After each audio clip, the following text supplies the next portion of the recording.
was a moment that I thought I had postpartum depression again. I was just beside myself. I could not stop bawling. I was so scared. It was just like everything happening all at the same time. I'm like, okay, we're calling the midwife. We were struggling a little bit with his startup, and he is now since funded, which is amazing. Low ferritin is associated with postpartum depression and mastitis, two things that I struggle with. So yeah, that's sort of, I've had like really high highs and really low lows the last few weeks.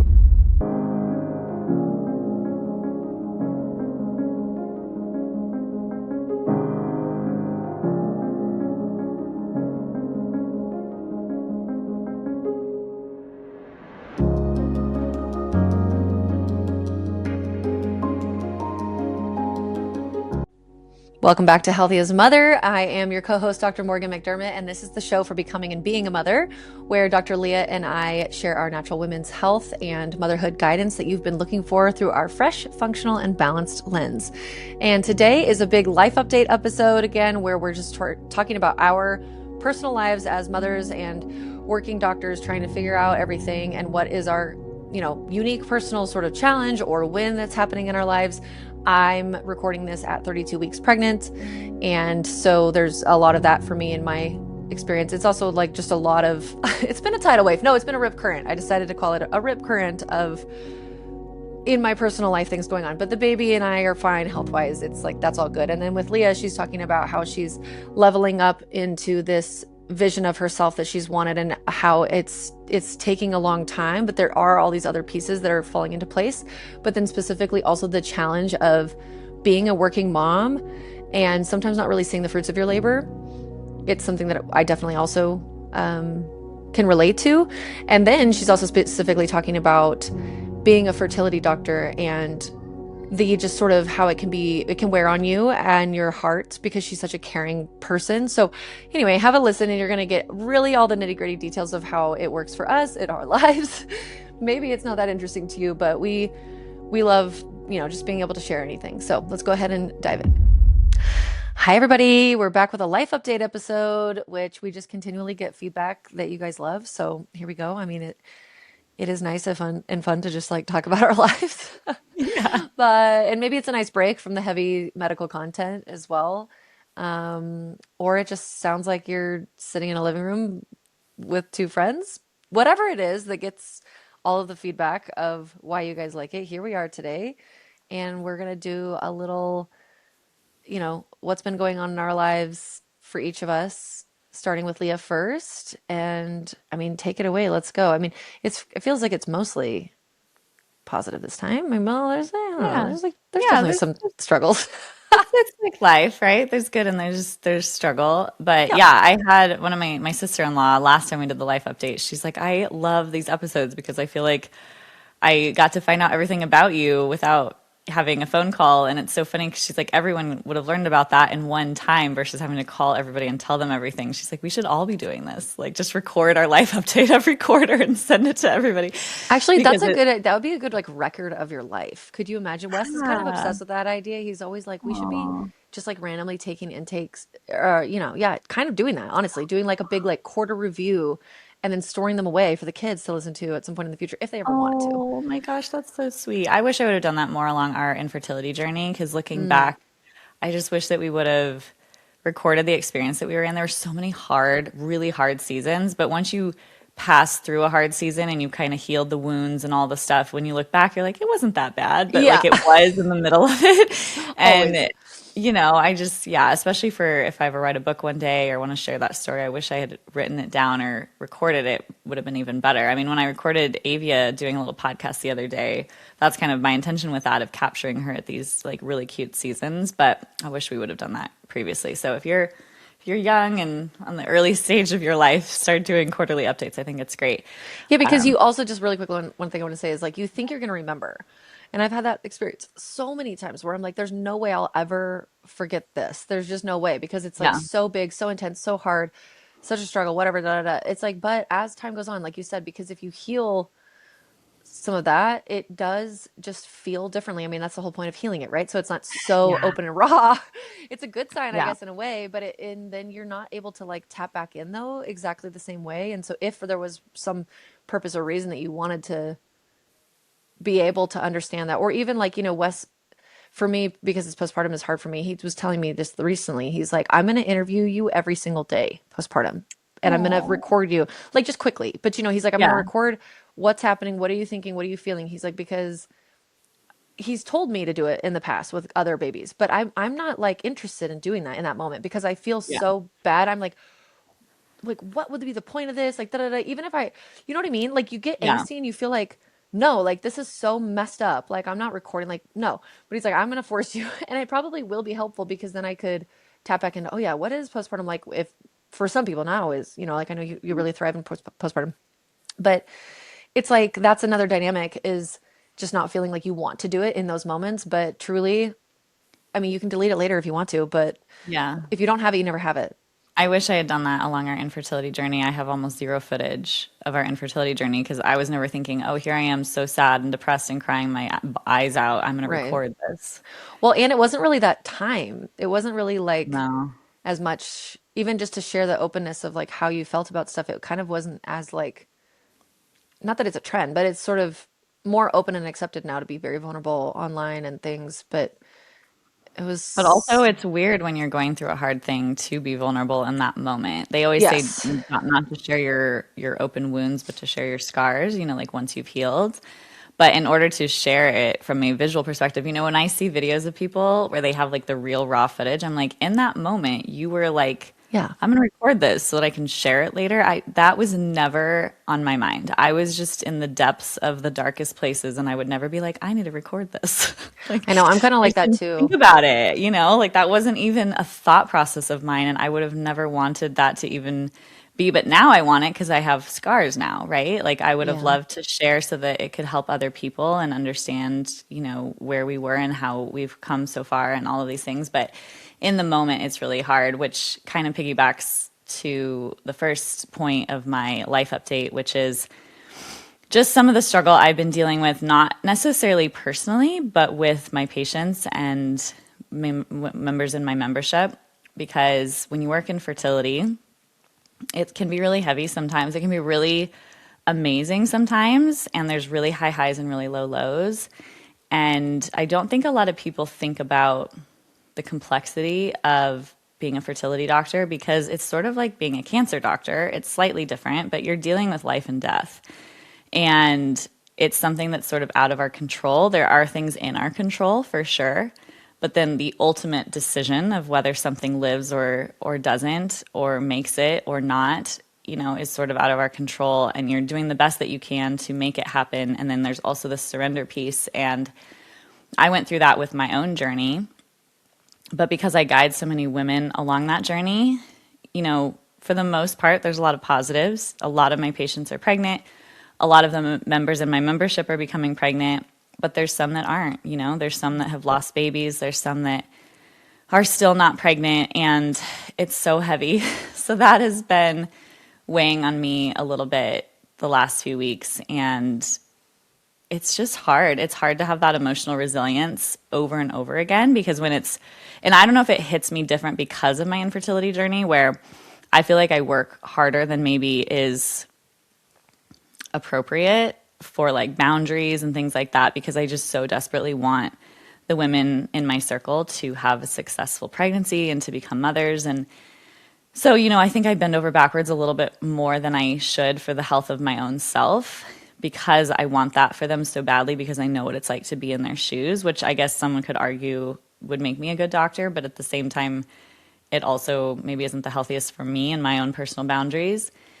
And it's just been heavier than I would have loved because in my mind there'll be like 5 people pregnant this week and I hear one loss and that's all I can focus on. It's like that's all that there is there. The other 5 pregnancies, they don't register in the same way as like a loss or someone who's still trying to conceive and it hasn't happened. And like my empathy, my bleeding heart is just like it's so much. So that was a lot this last few weeks for me and kind of has made me reevaluate how I do want to show up in the world. I just love educating and sharing with women, but so much of my passion is on getting to the root of the root cause.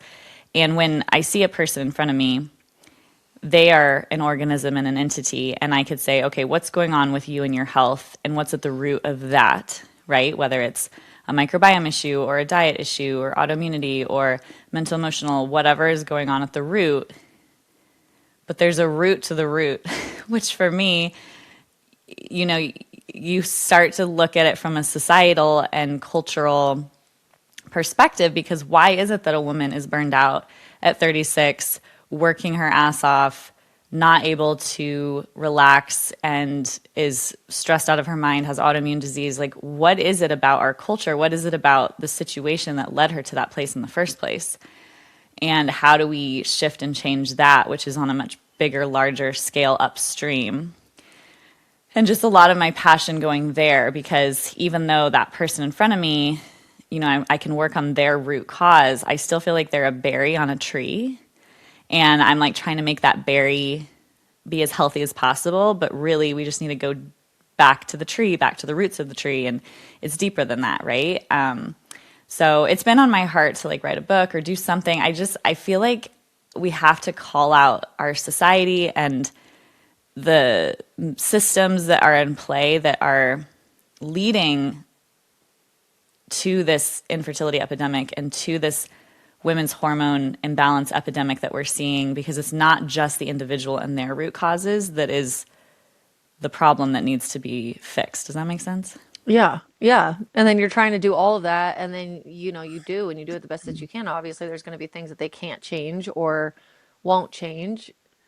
But then even if they did, and this is, I know we talk about this a lot, but even if they did and they did everything perfectly, some are still just not going to get pregnant, or they're going to have losses. And I know you take that like so to heart, not personally, like because you think like you did something wrong, but like you're just so invested for them because you're such a good doctor and you have such a big heart. And it's really sweet and it's what makes you very special, but it is like it wears on you too. I don't know how other people do it. I feel like they have to keep some sort of distance, but then the humanity in that is a little bit lost potentially. Yeah. I don't know. Yeah. I don't know if there's a way to be as connected as you are to your patients and care as much as you do, and then somehow not be negatively affected if it doesn't go well. It's almost impossible. You know, Yeah. it's so impossible to be that close with somebody. So, yeah, that's just been weighing on my heart a lot. But other than that, and just kind of that all sort of ties into, I've sort of had this like existential crisis of what is my purpose? What am I doing? You know, my whole situation is so interesting because I'm almost 10 years since I graduated. I've been a doctor for almost 10 years. And that almost that whole 10 years was me trying to get pregnant, right? 6 years of infertility, and then the last 4.5 of being pregnant with my daughter, and, you know, having all of the issues with the sick pregnancies and the C-sections and the recovering. And it's just really interesting to run a business during all of that as a female, struggling with infertility, doing all of the things, becoming pregnant, being sick, healing, postpartum, breastfeeding, and also run a business and a company through all of that, and also hold space for all of this, you know, heavier and also beautiful stuff. And I feel like I've just been kind of surviving, like keeping everything kind of afloat and just going. And when my husband, I think I mentioned this on a previous life update, we were struggling a little bit with his startup, and he is now since funded, which is amazing. And I'm just like, yeah, it was really huge. We're so excited. And we just went to Redmond, actually. You and I just went and visited the Redmond salt mines and got to hang out with them for a couple of days. And it was incredible. I'm obsessed with the Redmond company, everything that they do, their integrity, everything that they stand for. I'm just like obsessed, but even more so than just the products and the salt and all of the things that they do, the raw milk. I was so obsessed with their CEO, and like I just wanted to ask him all these questions about his philosophy on business, because they run their business very different and unique than anything I've ever seen. And one of the videos that they had us watch was about the bamboo tree, the Chinese bamboo tree, and about how you water the ground and fertilize and nurture it for 5 years where nothing's happening, literally nothing, for 5 years. And then after that 5 years, all of a sudden the bamboo sprouts and it grows 90 feet in like In six five weeks or weeks. something, Yeah. 5 weeks. Hmm. And, we talked, he was like, how does that pertain to your life? And how does that change perspective? And so we were having a discussion about it, and it was just so amazing and interesting. But I feel like that sort of, I've just sort of been watering the earth and the ground, and like things have been happening to some extent, but I'm just trying to understand. And then my husband with his startup, it was such an analogy for that, where if anyone's had a startup or you're working in a company, especially in my husband's situation, it's different having a startup of I bake cookies, or I'm going to make sourdough bread, or I'm going to make, these iPhone cases. Like when you have a physical product, the nurturing and watering part is pretty short, because then you start to sell your product and see things happening. My husband's startup is in the biotech space, so it's very different. Like the consumer is companies. They're not, average people, and you have to do testing and research and development and get patents, and it's just like a very slow process. And so that's how it feels, is like he's been watering it for so long, and it was so hard, and you're like, does this even doing anything? Is there even anything under the surface? And then all of a sudden, it starts to sprout, and I do believe it's just going to grow exponentially fast in like a crazy way, just like a bamboo tree.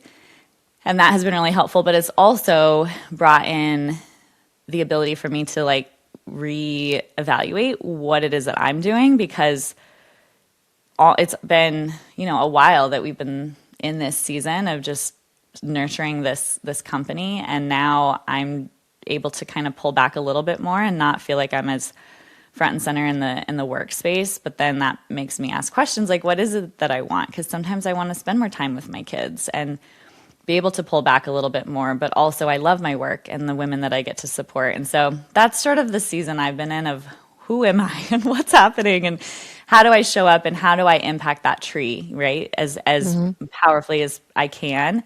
Do I focus on the berries? Do I see more patients one-on-one and just try to focus on all these little berries? Do I pull back and like write a book or focus more on my membership and work deeper into that root of the tree? And how do I do that? Just being a working mom it just has stuff, right? And I don't think I'd be completely fulfilled without some of, work outside of being a mother. But I also don't want to work my life away and look back and be like, wow, I can't believe that I wasn't with my kids more. So I'm constantly reevaluating that every single day. I'm like, are the decisions that I'm making, is everything I'm doing in alignment with this new version of myself, this new manifested version of myself, my white SUV mom version of myself, of who I'm becoming, which I teach in my course inside of my membership, Womanhood Wellness. I have a course all about manifesting and creating your dream life, called the Dream Life Formula, and I teach this. I actually re-listened to that course when we were on a drive recently because I needed the motivation. I was like, wow, that's actually really good. It's a really good course. I'm like, wow. Sometimes I feel like I black out when I teach, and that just like flows through me, and then I'm like, wow, I need to like re-listen to that. But it was really helpful. And so, yeah, that's sort of, I've had like really high highs and really low lows the last few weeks. There was a moment that I thought I had postpartum depression again, and not that I ever really had it. That was the weird thing. I called you. I was like, can you get postpartum depression starting at 18 months? Because I don't even think that's considered postpartum, but I was just, I was struggling. I was feeling a lot, and it was heavy, and I had a hard time accessing joy, which is not typical for me. But it's starting to get better, which is... Did you know proper hydration and mineral balance are key for hormone health, fertility, and preparing for pregnancy? This is why Dr. Morgan and I love Relight by Redmond's, the real salt people. A USA-made electrolyte powder with unrefined sea salt, over 60 trace minerals, plus bioavailable forms of potassium, calcium, and 2 forms of magnesium, malate and glycinate. These minerals support hormones, hydration, energy, and overall health. The best part is they taste delicious. I'm really picky about how things taste, and so you can rest assured this is Dr. Leah approved. I love lemon lime, but I know Dr. Morgan is a strawberry lemonade gal. Head to redmond.life and use code HEALTHYMOTHER to save 15% off your order of electrolytes, real sea salt, natural toothpaste, and so much more. Again, head to redmond.life and use code HEALTHYMOTHER to save 15%. Happy hydrating on your womanhood and fertility journey. It's hard, like when there's so much work put into things and then you don't see the fruits of your labor, Yes. like, and it, like, I know, yeah, the Chinese bamboo tree analogy was so cool to see in like an inspiring way, but man, like that grind is really rough. Like it's Yeah. even just with this podcast, like, Mm-hmm. we get so much feedback now. I don't actually even know where our numbers are like how much has it grown? I don't know. I don't know. We should I know Audrey gives us really good reports, but I Hmm. haven't like looked at it or compare. I need to kind of be like, "Oh, wow. Yeah, has it grown in these different ways?" And I think I used to be a lot more maybe both of us. I don't want to speak for you though if you weren't, but I used to be a lot more focused on that number, and now it does feel better to be in this place, which is just sort of like I love it. I know you love Hmm. it too. And I think we're just going to keep doing it, even if it's nothing. But we did have an expectation of it becoming bigger quicker. Hmm. And it's like, wow, how much work? Because sometimes you see things, you see people who have these like really quick advances in their following or their growth, their popularity, their numbers, their subscribers, their whatever. And unfortunately, the world we live in now, if that is the method through which you're doing your marketing or you're making your money like we are, funneling people into online stuff, how do you find those people if you don't have social media or a podcast and different things like that? And we Hmm. both really like to educate and just talk and stuff. So we're just going to keep doing it no matter what. But it's like, wow, I did think that like, because I think our content's really good. And I I know do you do too. too. And it's like, we just need people to find it. And then I think once they start listening, then they're going to like it. Hmm. And if they don't, that's okay too. Because, you don't want to, we want to try to find our people and not, it's not going to apply to everybody.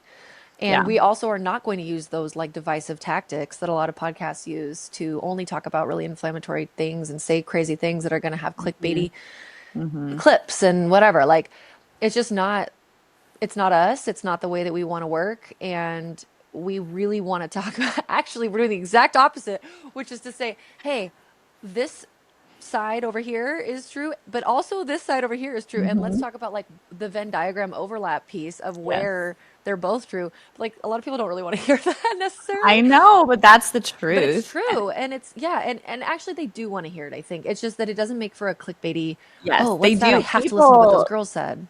people want to hear it. It needs to be talked about. It's just not it's not the dopamine hit, Yeah, you know? But exactly. dopamine hits are also not health, right? Like taking a dopamine hit of sugar or, crazy things is not actually sustainable health. I feel like sustainable health isn't very exciting.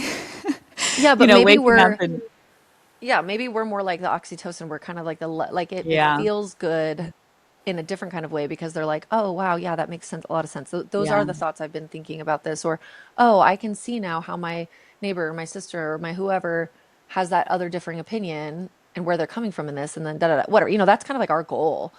yeah, But it doesn't make for, yeah, like a flashy, yeah. quick It doesn't make growing for thing.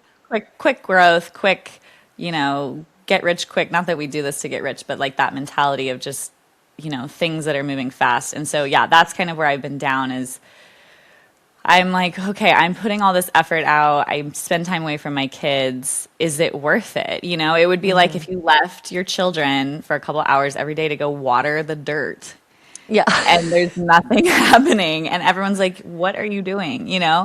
You're like, I don't know. I guess I just have to keep doing this for a really long time.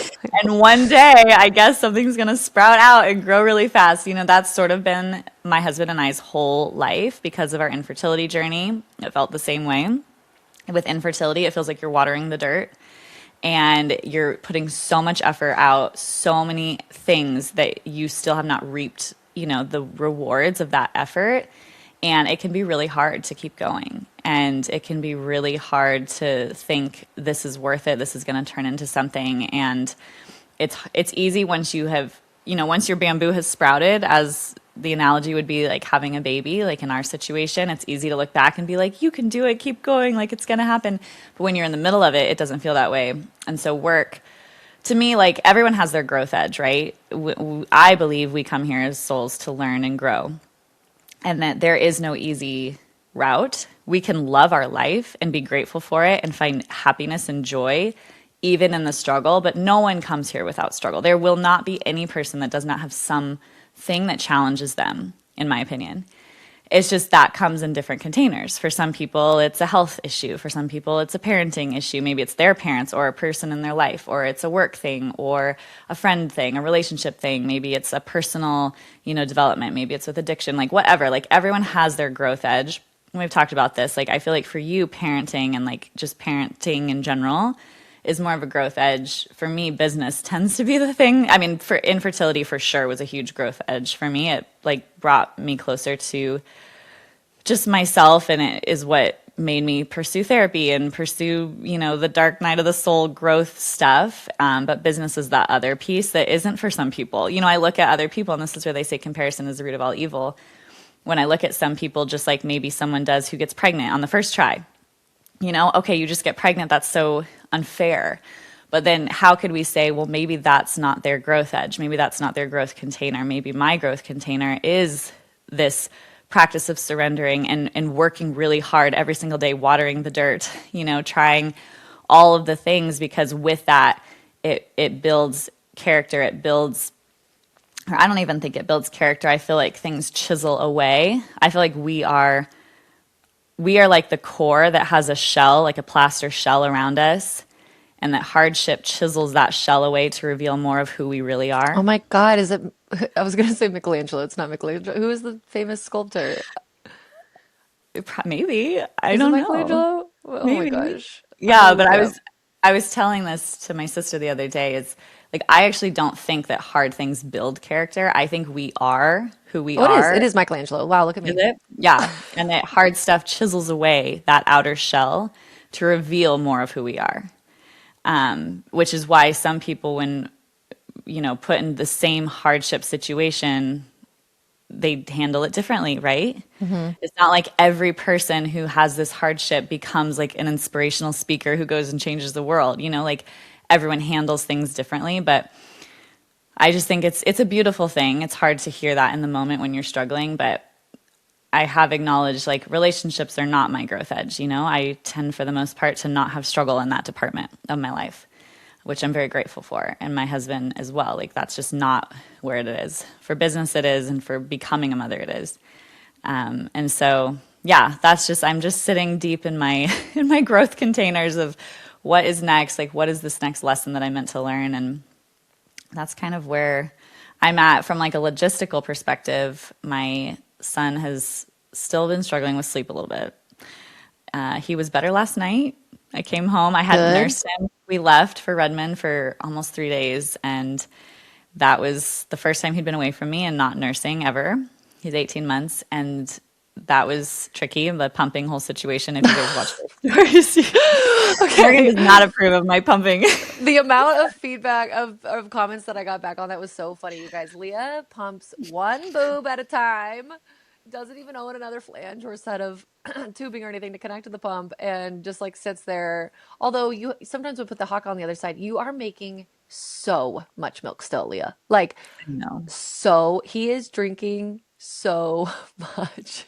I know, but it's probably why he's not sleeping well, because he doesn't eat a lot of solids because he nurses all the time, which I didn't realize how much he was getting. And so it satiates him in the moment, but not long term. But last night, I mean, he's been eating solids since I've been gone. Mike's not been giving him breast milk, which I'm like, okay, whatever. But he nursed last night. He slept through the night, which was amazing. He's having a language leap. He's starting to say things, which is so cute. And I'm like obsessed with him, but he's also sort of a terrorist. And I'm just like, oh, it's a hard season. This is being a parent, it's just, it's so sweet. They're so cute. It's also so hard at the same time. Yeah. And so, yeah, the unpredictability of children and the phases that they go through while also trying to work, I find challenging. Yeah, because you can't have that consistency of Yeah. anything. And it's like, it's just, if you Even just ever, consistency of routine of, okay, I get up every day and work out or do this. It's like, no, it's different every single day every single because the day, I know. child is so different every day and you can't control them. And I feel the people who are used to control, which we've talked about, you and I are similar in that way, have the hardest time in parenthood because we are so used to getting whatever we want and doing that kind of thing. So, yeah, that's kind of where I'm at. My daughter is so cute. She's the sweetest thing. She's so mature. I literally just recorded, she didn't know, but I put on my voice memo and recorded her because we were in her chateau. That's what we call her little area under the stairs with her toys. And she's reading me this angel book. So she can't read, but she's pretending to read. She's pretending to be my mom, and I'm her daughter. And so she's reading me these angel books about God, and like she's saying the sweetest things about the guardian angels and how they watch over you, and the heart of like God can see things that we don't see, and that they're in our hearts. And she's like going on and on. I recorded the whole thing. It was the sweetest thing. I'm just like, who are you? I feel like you're wiser than anyone I've ever met. Like That's so she's sweet. so sweet. And we pray every night before bed, but I feel like a lot of this is inherent in her.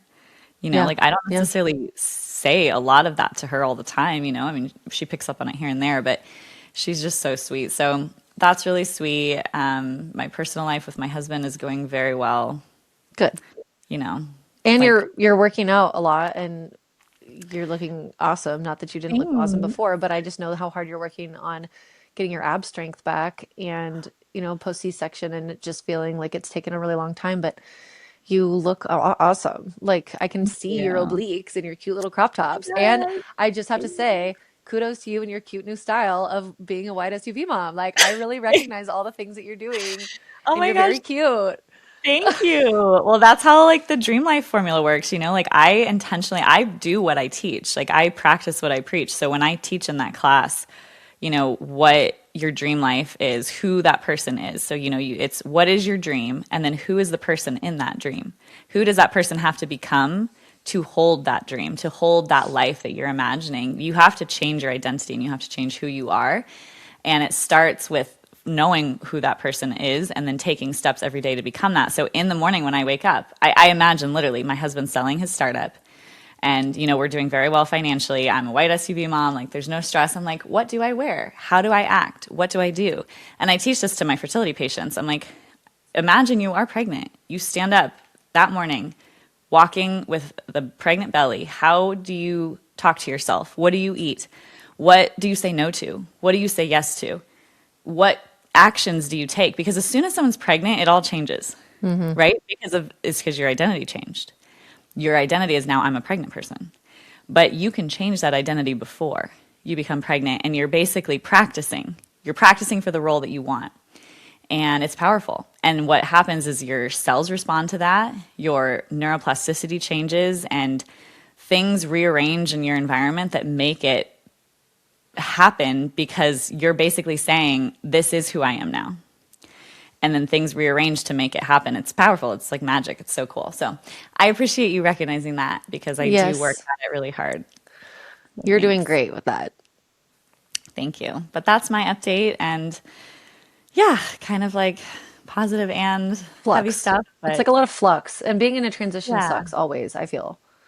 yeah, yeah. We are definitely in a transition of like now my husband's working a lot more because he's funded. And so then my role of working so much more has to Hmm. shift. And then I'm like, what does that mean? Because I can't see as many patients. I can't do all these things. And so, yeah, it's like a whole ripple effect. But overall, it's positive. Good. Okay, and it's going to be continuing to just go more positive, and then you can Yeah. kind of like lean back a little bit from working so much. Yeah. Okay, so my turn. It is your turn. Tell us what's going on with you. Okay, so I feel like mine are actually, I was kind of outlining it a little bit in my head, and it's actually not. It's, I mean, I'll just be completely honest. Like this pregnancy has not been kind of what I thought it was going to be, and Mm. it was in the beginning, I guess, but then in the last like 2 months, it's been incredibly hard in like a lot of different ways. I'm gonna try not to cry, but I probably will. Um, like not because of me and my health and the baby. Well, actually a little bit of health stuff, like weird health stuff, but just like stuff around me going on in my personal life. But let's just start back up. Um, I was having some pain, like I'm very lucky in pregnancy where, I have classic first trimester nausea and a little bit of puking in the first trimester, but then it's like, overall it's not bad and I really love being pregnant.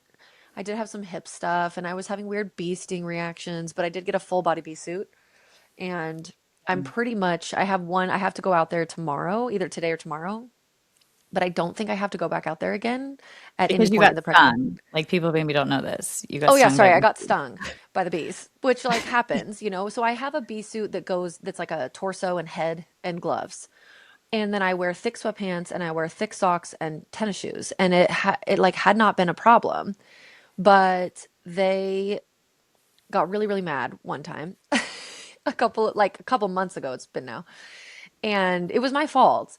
They were just like they were all on the underside of this one frame that I had laying in the grass. And so I went to pick it up to take back to my house, and I didn't realize how many bees were still on the underside. And I was like, "You guys," I was like all annoyed. So I let the frame like go up and apex over and then just slam on the ground on the opposite side so that like now the bees were on the facing up side and they would fly Hmm. away. But instead of flying away, they went like from the frame to my body, like immediately to attack me because they were like mad. And I Yeah. mean, it makes sense. I should have been more gentle. And that my B mentor is a guy named Brian, who's like such an angel. He's so patient with me, and he lives like down the street from us. And Oh. he just laughs at the things that I say because I'm like, I'm such a menace. I think probably as a B mentee, like he'll tell me to do, and I'm doing the best that I can, fitting all this stuff in my schedule, but it's just a little bit tricky with bees. Like if it's too hot, or if it's raining, or if it's windy, or if it's overcast, like you kind of don't want to go in these different particular situations. And so I'm learning all of that, and I'm also learning to just be gentler on the frames and he's so good at it. But you also have to be really strong. There's a strength in like grip strength and handling and managing the tools, and you're in these like funky gloves.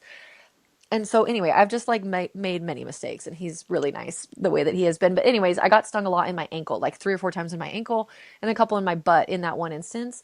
And I think it's probably because I'm pregnant.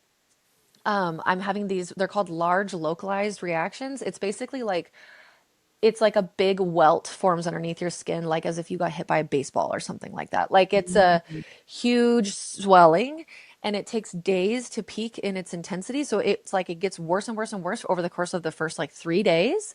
And then it starts to go back down, and it's extremely itchy. And there was a ton of swelling. And because it was in my ankle, the joint space there, it was so painful to walk. And it happened to line up with my husband being out of town that week. So I was like trying to do everything. I'm like pregnant. I'm taking my kids to school. I'm following Sunday around. I'm doing da da da. And she was also at this time, because this was a couple months ago, like in a really bad, just like phase. I don't know. She was just hard for like 10 weeks, and she was sick and teething and sleeping and da da da, all this stuff. So that I'm just like, that's a memory that's going to stick out to me because it was really, really challenging and difficult. Like I would put my foot up, like a up against the wall kind of thing, because trying to keep it elevated, and I was icing it and stuff, trying so hard not to itch it. But oh my God, it's like it's like Hmm. Oh crazy yeah, I making know itching. that. And Yeah, like, I know whole that itch. sulfur and homeopathic histamine. I'm like, nothing was really touching it, working. I should have put the bentonite clay, the Redmond clay on it, because that would have probably been, I just didn't think about it in the moment. But Yeah. anyway, then I would put my leg down to stand up to do something, and I could feel the edema. Like I could feel the fluid, the lymph and stuff infiltrating back into my ankle. Like it would be, a few minutes of relief. And then when I put my foot back down, and that gives me like, first of all, the heebie-jeebies, like that kind of thing is Yeah. so gross to me. But second of all, then it was just so painful again. So it took like 6 days for that to fully heal. And then it happened again in my knee. As we're talking about birth and postpartum support, I want to share an underrated tip with you. That tip is to continue taking your prenatal. Pregnancy and postpartum are the most nutritionally demanding phases of a woman's life. Many women stop taking their prenatal after birth, but we recommend taking it for at least the first 9 months postpartum, or the entirety of the time that you're breastfeeding. My favorite prenatal is Needed's Prenatal Multi, and it's the most robust formula that I've seen in the market. It contains bioavailable nutrients in their evidence-based dosages, well above the bare minimum that a lot of prenatals settle for. Their quality standards are top tier with transparent third-party testing, and over 10,000 practitioners now recommending the brand. And now we have the results from their IRB approved clinical study that confirm the results of what we've been seeing clinically. Women who take the prenatal multi have significantly higher blood levels of critical nutrients for pregnancy and postpartum. This includes vitamin D, B6, B12, riboflavin, vitamin K2. Only women in the needed group reach the adequate, sufficient levels of vitamin D. Vitamin D plays a big role in your immune health, your mood, and your energy production, all things that are really important during your postpartum season. And while there's many different ways that you can support yourself postpartum, continuing to take your prenatal is a really simple, easy way to cover all your bases. It's one of the most impactful habits that we can have, and Needed makes it easy. Learn more about the study at thisisneeded.com/thrive and use code HEALTHYMOTHER to save 20% off your first order. Yes, Healthy Mother, like a little affirmation for yourself. About 5 or 6 weeks ago, and I was like, I am not dealing with this again. I cannot believe that it was in my knee, like again, a Ugh, joint. Because the joint. Yeah. spots that I got on my butt were big and they were hard and itchy, but it wasn't a fraction of the pain because it wasn't in a joint. So I didn't really Yeah. care. Like the ones in my butt, I was like, whatever. So if I get stung anywhere else besides a joint, I don't care. But so this one on my knee, I was like, I cannot do this again. So I took a Claritin, like an Hmm. antihistamine, which there are some in pregnancy that you can take. And that's the other thing is like well, I'll get there, I guess. But I've taken like a couple of different medications in this pregnancy that I've never taken before. Like I took an early Tylenol when I had that bronchitis thing and I had a fever right when it was implanting. And then now I've taken this Claritin and then I had to take Tylenol again about a couple of weeks later, and I'll tell you about that in a second. Um, and that shouldn't maybe seem like a big deal for some people, but it is to me. And so Hmm. I'm just kind of like, wow, I'm like really just trying to take my life and do what I need to do. But I am so happy I did it, honestly. And if I get stung again in this pregnancy, I'm going to do it again Yeah. because it cut I basically only swelled for like 2 days and then it Hmm. immediately went back down. It reached only like a 3 out of the 10 of what it was in my ankle. It was only, I will say, it was only one sting in my knee, whereas in my ankle it was like four. So there was Right. that too, the venom lobe. Anyway, whatever. So there's been like some weird stuff like that. But okay, then the next time that when I had to use Tylenol, I thought I had clogged salivary duct. This is going to sound really gross to some people. So just so you guys know. Trigger warning. And I just didn't even know that this was a thing. So I learned a lot in this setting, and I also had a really healing, beautiful experience with my doctor too. So I wanted to share Mm. this. Basically, really long story short, my husband gets canker sores, HSV1, herpes simplex virus 1. Normal. A lot of people get a lot of, cold sores, whatever. They're very, very contagious. We've been together for 13 years. He gets probably one or two a year. I have never gotten one, which is kind of weird because I'm like used to be Mrs. Viral, right? Like that was my Yeah. MO. And I kind of figured my body had been exposed to it, but it just never really. And my mom gets them sometimes too. Like, there's people who get them, and I'm just like, oh, especially those types of people in my life. I thought for sure, and I probably was exposed. I had just never had my primary expression. And when you have your primary expression and you happen to be pregnant, it does not become, sometimes, I guess, it can become this much bigger deal, which is not just like one spot that's, painful and kind of like gets crusty and stuff on your lip. It became for me, I thought it was a salivary duct. I couldn't figure out what was going on. And it became for me, it's called herpetic gingivostomatitis. And it's basically canker sores. So, like, that virus can manifest as ulcers in the mouth, like canker sores, or it can manifest as this like growth on the outside of your lip. Like a For cold me, I sore. had like 35 canker sores all over my gums and tongue. I didn't ever really even talk about this when it happened because when it was happening, it was so painful. And then like one thing led into the next thing, into the next thing. Mhm. And this is where I'm feeling very overwhelmed in my pregnancy right now. And I will talk about this, but it's basically like on a Wednesday, I started feeling symptoms. I thought I was getting you sick actually because we saw each other I at hip know. hop.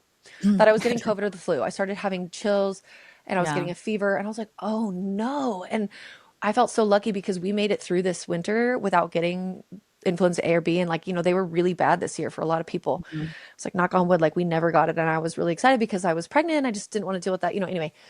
So I was like, shoot, am I getting it now? Like no one I was racking my brain. No one I've been around has been sick, but then my tongue was hurting and I had a swollen lymph node. Anyway, as it progressed into Thursday and then Friday morning, I was like, my tongue was looking so insane. The pain in my mouth was crazy. I could not eat or drink without pain.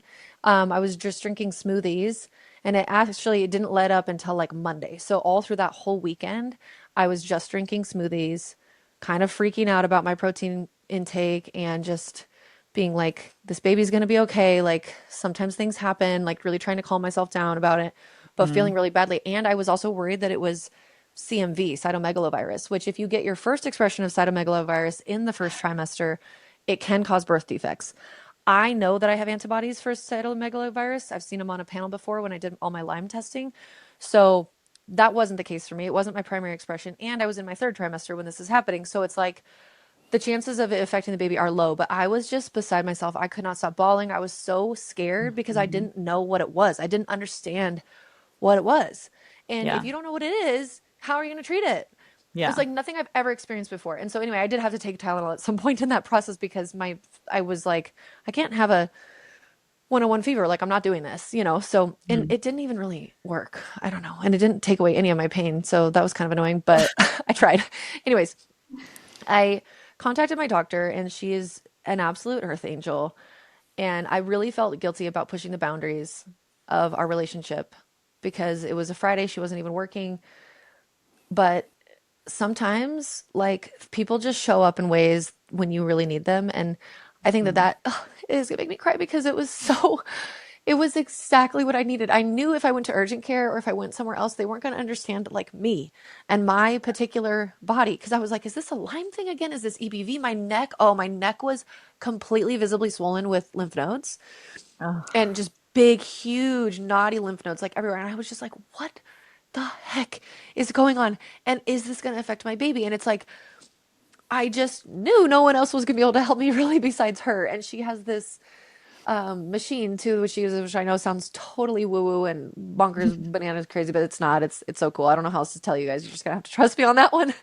Um, but it was like a very lucky serendipitous moment. I kept feeling this intuitive pull too. It wasn't even just my wish and want, but it was like call them, see if they can. So I called and I was just like, hey, out of Mhm. because I didn't know it was her day off. So I was like, is there any chance that she happens to be available today for like a cancellation or something? They're like, oh, actually, she's not even in the office today. I was like, oh, okay, thanks.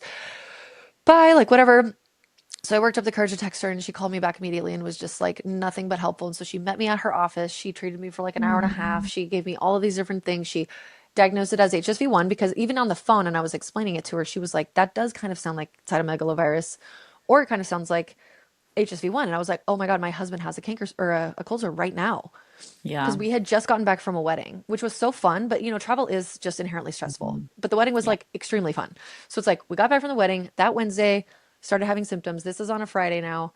She just made me feel so like loved and cared for and like it's going to be okay. She gave me a couple of bags to get an IV set up too over the weekend with one of our friends who can come in home and set up an IV. And so it was really like I don't know, I just have not had an experience like that before where I really, really, truly, acutely in that moment really needed help, but it was very Mhm. difficult to ask for. Um, Mhm. and she was so happy. She was like, I'm so happy you're here. I'm so happy you called me. She was just like so sweet the whole time. So Oh, anyway, I was like, so wow, okay, sweet. big learning lesson. I had no idea that this could happen in pregnancy. Makes sense. You're immunocompromised. It's just like a different presentation. It's also very like me, sad to say it, like old me. I want to say it's old me. Like I'm like not identifying with that anymore, but it's also just very me for Yeah. this kind of a viral thing to happen. Like, so, and oh yeah, and it was a recurrence of my EBV was kind of, or not a recurrence, but like a flare of EBV was coming back as well, which she helped to diagnose on the machine. So, oh, and that's the other thing. I got on Valtrex. So that's another medication. So I Mhm. called in some Valtrex for myself and it's like acyclovir, Mhm. valacyclovir. They're very, very effective and they are safe in pregnancy. And so it's like, the viral replication of herpetic viruses is really nuts. There's a lot of more herpetic viruses besides just genital or oral herpes. Um, just so you guys know, like there's a lot of them, and there are a lot of childhood diseases too. Like even like what is it, like slap cheek? Like there's a couple of those other ones that are like Mhm. HSV4 and 5, like different numbers. Um, but yeah, so I got on that and a bunch of different herbs and different things, and so I started to feel better by like Sunday. But that next day, Saturday, was my daughter's hip hop, yours too, hip Oh hop no. recital, and my sister-in-law was in labor, and I was her doula. And I was just like, I cannot. And I didn't really like, it was just like everything happening all at the same time. These girls have been working Mhm. on this dance routine since January, and it's been like the thing between them and I. Like, I've taken them all to the Yeah. practices, I've helped them with all of their additional practicing and like pumping them up and answering their questions and getting them ready and getting all the pictures done and getting the outfits done and putting the makeup on and all the doing the different stuff. And I really, really wanted to be there for the recital. And I know that sounds like dumb. It's like a 5 and a 7-year-old, but No, it's not it's just dumb. like, yeah, it's, I love that kind of thing. Like being so proud of your kids, and like they worked so hard and they really wanted me to be there. And I had decided on Saturday, like, I'll see how it goes and maybe I can just go and I'll sit. Cause all my body stuff was better. It was only if I like ate or talked. So I was like, I'm just not going to talk to anybody, but I'll sit there and I'll clap and like, I'll be. But then this even more monumentous, amazing important experience was going on, which is my sister-in-law on my property was having her baby. And it was like uh, kind of confusing to me. Like we were texting about it. She was having some contractions. I did not realize exactly what was going on. And so we got the girls ready for their recital. And then immediately after that, can you please close the door? Thank you. Immediately after that, I was like, oh, I'm going to go check on Andrea because she kind of hadn't texted me for a couple of hours. She was having some back labor and I was telling her some different things and I would have been more involved and I feel guilty about this. It's like, but you can only do what you can do. And I think like there's a lesson for me in this pregnancy that's that, which is Hmm. like, I can only do what I can do. And that means like saying no more or like making sacrifices that I don't necessarily want to make. Um, because in my normal state, I'm very like I'm very high functioning, like, and I love to do it, and I like love it. It fills me. It brings me so much joy. It doesn't stress me out. It doesn't cause me problems. Sometimes people, Hmm. it is that way for them. They don't like to have a busy schedule. It's like they wig out about it. I don't. I Yeah. like that. I thrive off that, and I just like have not been able to do that as well this pregnancy, and it bums me out. But anyways, it's like okay, I was not like sick. If I was going to make out with her, obviously it would be contagious or drink Right. from her drink, but it's like in my mouth. It's like contained. It's in my mouth. I was also on a sick leave for, a day at that point at least. And so, Hmm. I go over to check on her and she's like in the tub moaning. Eyes are kind of rolled in the back of their head. I was like, oh my. So Wes went with the girls initially to their thing and my dad was going to come pick me up and he was going to drive me out there because they had to be early for the rehearsal. So I'm sitting there for like half an hour watching Andrea have these contractions. And it's like every 4 minutes, every 4 minutes, every 2 minutes, every 2 minutes, every 2 minutes. I'm like, okay, we're calling the midwife. So I call the midwife. They have some app. It was actually so cool where they could both see each other's like so Andrea's mom, Linda, was doing the contraction timer app and her midwife was getting that data on her phone. So Cool. by the time I called her, she's like, I'm already in the truck. I'm coming. I was like, okay, good.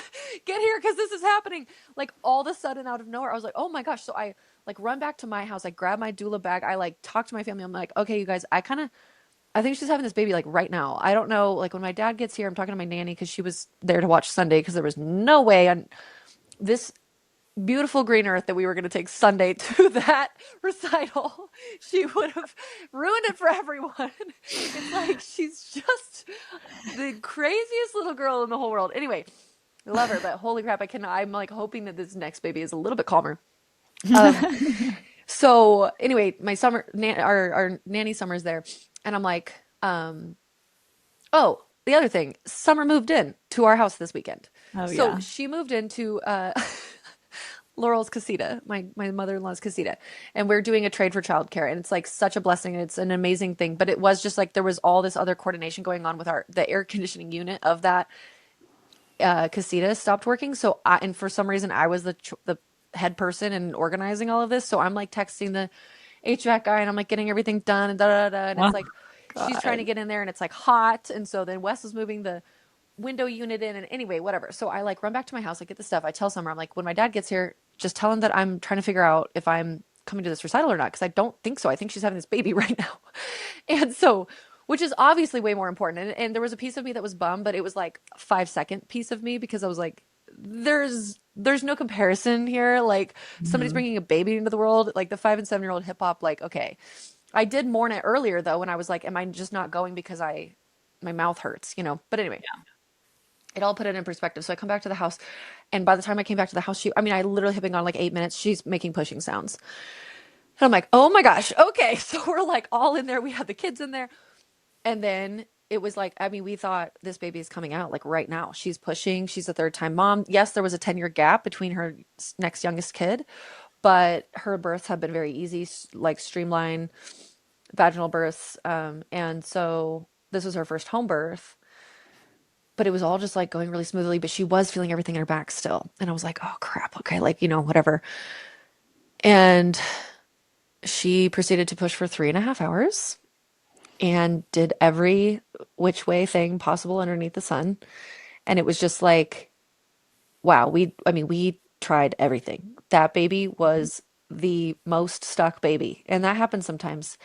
and it's confusing. And sometimes he would move. He would rotate and move, and then he would immediately fall back into this like pocket of her uterus and her body and the way that it was shaped and just I mean, we would do these things and she like the midwife would be physically manually turning his head and rotating him off her pubic bone and she'd have a couple of good pushes and he would move down a tiny, tiny bit and then it would stop, you know. And it's like she had Mhm. contractions every 3 minutes for 3.5 hours, pushing as hard as she possibly could, doing all of the positions that we did and could. And I was texting Ann Gilligan about Gilligan's Guide stuff, but I do think I didn't end up having her do the entire from the beginning Gilligan's Guide, but we did some of the bits and pieces. I think he was at that point so lodged, so stuck, it just wasn't happening. So they made the decision to transfer to the hospital. She needed to have a relief and a break of this back labor. And she Mhm. was just getting exhausted. She didn't sleep the night prior because she'd been having contractions. And you know, this is what happened. This is how it goes sometimes. So it was a really good decision, I thought. She went to the hospital, she got an epidural, she rested a little bit, but she didn't even like it. Sometimes epidurals like really perk you back up. Like they just boom, Mhm. you don't even feel like you really need to rest that much. Sometimes people do, but sometimes they don't. And the midwife then at the hospital got like really up there, like really trying to push this baby back and off this pubic bone because it was just, he was like so stuck on it. She continued to push for another 2 hours. And when he was born, the top of his head, it was, you know, all crowning of babies looks nuts, but it's usually at the back. It's like at that smallest point of the back of their head. Mhm. It was like his chin wasn't tucked, basically. So Mhm. that type of the crowning was on the very, very top of his head, and it was extremely bruised. They did not do any kind of vacuum or forceps or anything like that. And there wasn't even really talk of C-section. It was just like, this is going to be a long, slow thing. They were all Mhm. really supportive. She had a great experience in the hospital at St. Luke's Nampa with the midwives and stuff. There actually was some doctor that had come in initially who was talking about episiotomy and C-section, and the home birth midwife that Andrea had got in her face and was like looking at her like with wide eyes and was like, "Do you want to request for a midwife? Like you do, you know?" Yeah, And so she was like, "Yeah, can totally. I request a midwife, please, instead of this OB?" So they switched them out. Like you can do that too. I tell all the details of this story because there's ways to navigate it for yourself that are going to be great. And she really had a great experience. Like and it was disheartening. It's kind of like, gosh, what did I do? And we talked about it a lot afterwards. I'm like, dude, you did everything you Yeah. possibly could have. This baby. So anyway, he's perfect. His name's Archer. He's so cute. I'm so excited to have another, like, you Mhm. know, I she's not technically related to me because she's my sister-in-law's sister, but like I just call her my sister-in-law. We live together. It's like he's my nephew. Like he just Yeah. is. You know what I mean? Yeah. So So sweet. there's a new nephew on the property on Joyfield, which is extremely exciting. But so I did not go to the hospital with them. This was at 9:30 that they were transferring, and the midwife did, and the assistant, and they stayed with her until the baby was born, and it was amazing. And you know, felt a little bit of like I probably should, but I was like, no, this is where I know my limitation. I'm pregnant, and I'm still healing from this, and I can't really talk anyway. So it's like, how much help am Yeah. I? But anyway, so that was like a really big tank out of my like energy. And so that was Mhm. Sunday. He was born Sunday finally. But Friday night was, or sorry, Saturday night was the night that everything was going down. And then through this whole weekend, my dad was really sick. And I'm going to try to go through this quickly, but he was texting me a little bit here and there. We live like 45 minutes away. And I had seen him on Saturday for because he did come to my house to pick up, he just ended up picking up Gage because I obviously didn't go. I was with Andrea. He picked up Gage to go to the recital because it was like a 45-minute away trip in Oregon. Mhm. Um, and so he said, he's like, yeah, I'm not really feeling all that good, but he looked normal to me. And at some point over the weekend, he completely tanked and nobody really knew what was going on. And he was getting sicker and sicker and sicker, not really coughing, but all the while was brewing a viral pneumonia, which was becoming bacterial pneumonia, which was becoming Mhm. sepsis, and he was going into diabetic ketoacidosis. So my dad and my half brother are both type 1 diabetics. My dad was diagnosed when he was like actually in his 30s, his mid 30s. So he was kind of like Oh. a late onset. I know it makes me nervous because I'm like, oh, Uh-huh. it's like me right now.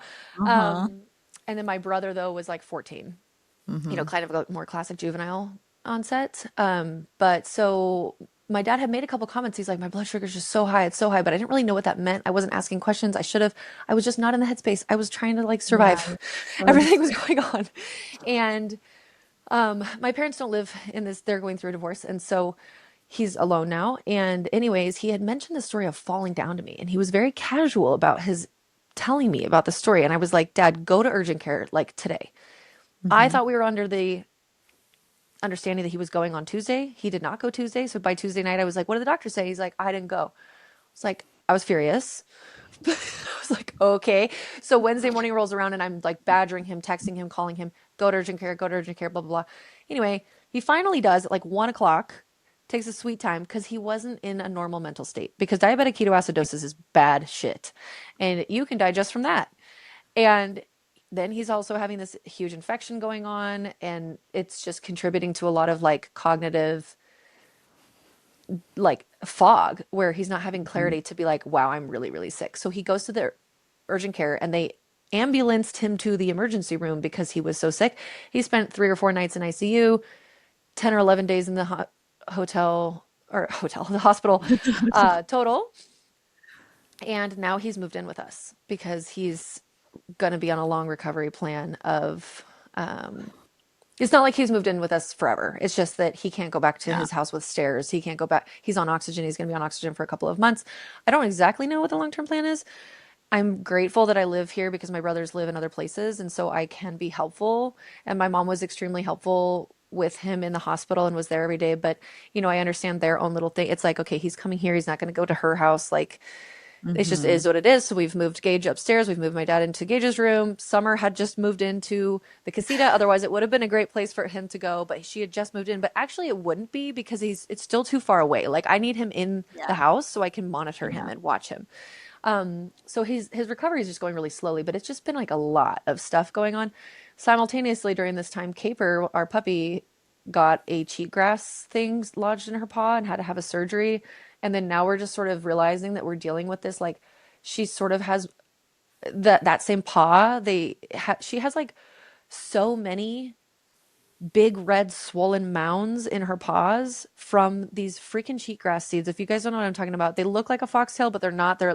It's just called cheatgrass, and they get Hmm. this arrowhead shaped seed that is meant to get stuck in animals so it can spread around. I mean, it's smart for the plant, but it sucks to Hmm. experience. And for some reason on our property this year, we have like fields and acres of them. Like it's never been this bad before. Um, but this is just the nature of living on ag land, and the weeds are always like changing year to year. Like, which weed are you going to get? We don't know. And this one has been extremely destructive for the dogs. And so now we have this thing where every single night we do a paw check, kind of like a tick check, because it's like, got to get the cheatgrass seeds out of the dog's paws. It's just like Ugh. one more thing, you know what I mean? And even just sitting on the ground for me, so I'm almost 32 weeks, sitting on the ground and like trying to bend over and grab her paw and like fish out all these little things is like hard. I'm Oh yeah. getting to that point in pregnancy where it's like there's a watermelon on my belly. Like I can't really do that. And I'm just feeling really like tired by all of it. Oh, and okay, I found out that I'm extremely anemic. Okay, so ferritin's been a long-term problem for me, but after I treated Lyme, it went up to 25 just like on its own, which was so exciting to me because I do eat a lot of red meat, and it had always been like 7 or 9 or something like that. And I will be honest, I've been very good with my like regular prenatal supplements, but I finding time for iron is tricky. And I'll be like, oh, I already took my prenatal, or I just had a yogurt. I eat a lot of dairy. So trying to find a place in my day where I can take iron that I didn't just take my prenatal and I haven't had dairy is tricky. So then I just don't take it. And then the next day Hmm. I'll take it tomorrow. And then I don't. And then I don't. And then I don't. So anyway, obviously it's come to bite me in the ass because I haven't actually had hemoglobin and hematocrit low for years. Those are normally completely fine for me. It's just my ferritin. My ferritin's 12, so it's not actually as bad as it's been in the past, but I'm just like, mother of pearl, like, can I just please? Get a But break. yeah, but I get it too. It's like, well, what do I expect?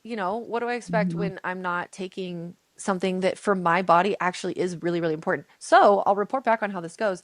I have never done an iron infusion before, but I'm doing it. I'm Hmm. doing it. I'm 32 weeks. I want all my numbers up. Low ferritin is associated with postpartum depression and mastitis, two things that I struggle with.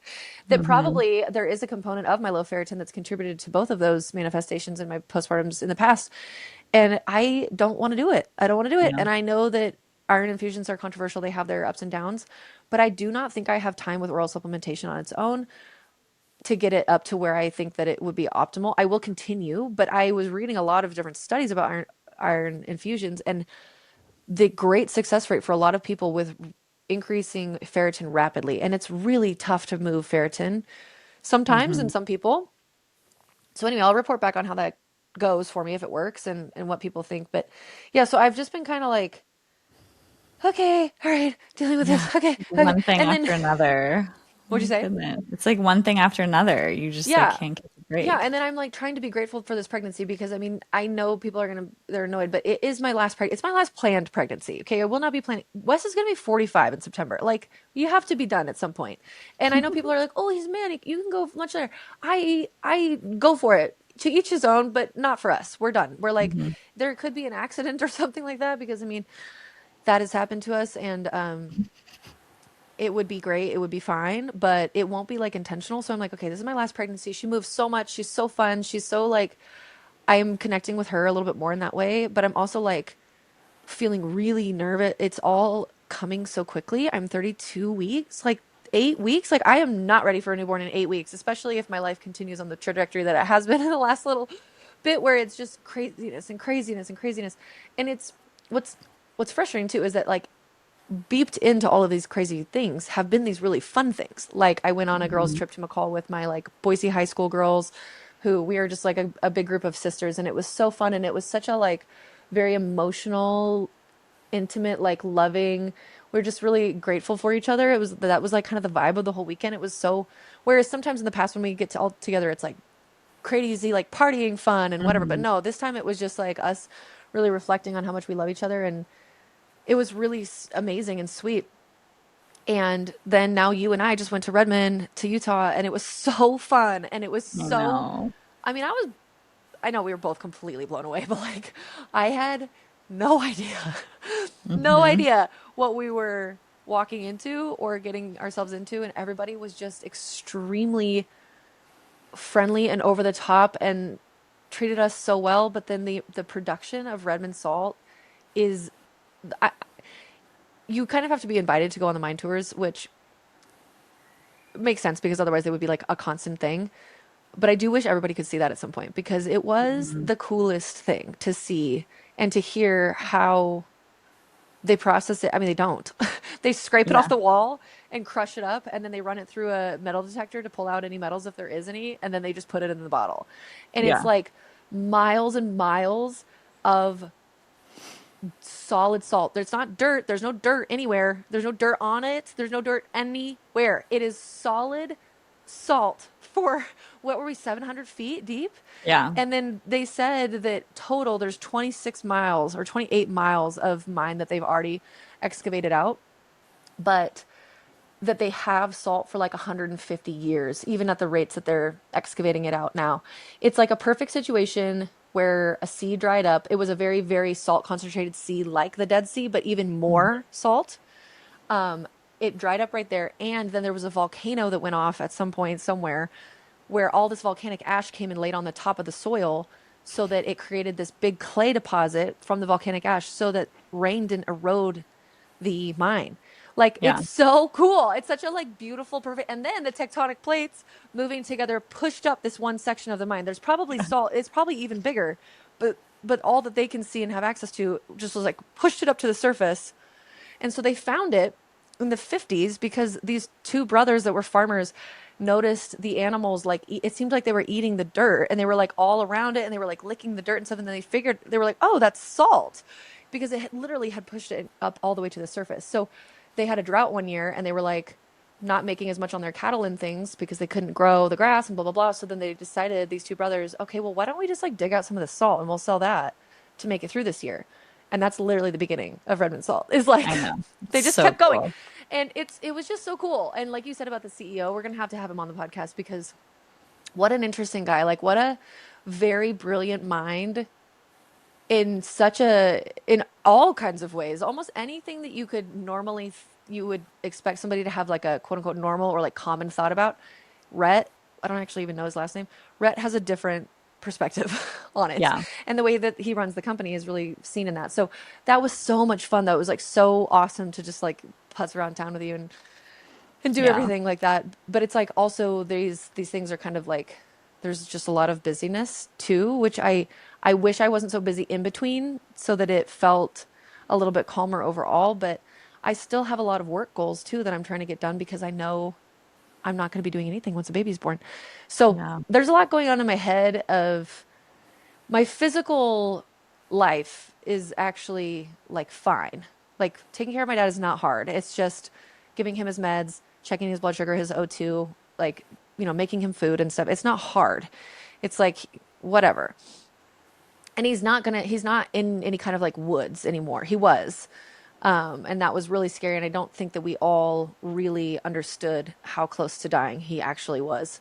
Hmm. And so now, though, we're trying to get him into like a house close to ours, like as soon as possible.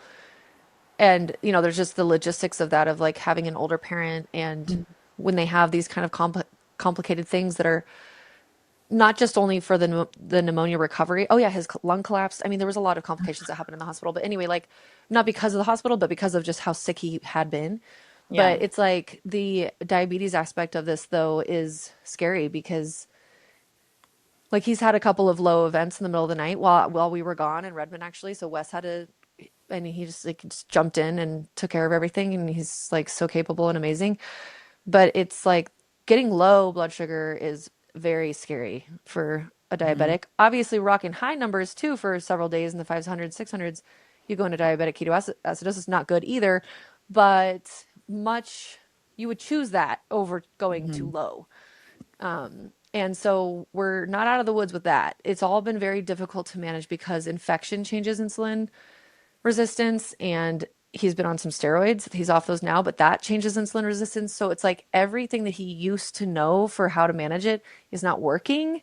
And Right. it's like I don't know it. I mean, I'm not him, so I'm learning all of Hmm. this different stuff and anyway, so my update is that I would really like to pray to the universe and to God that things are just smooth sailing and easy until I Yes. give birth to this baby because I have such a high expectation of it being really hard after she's born.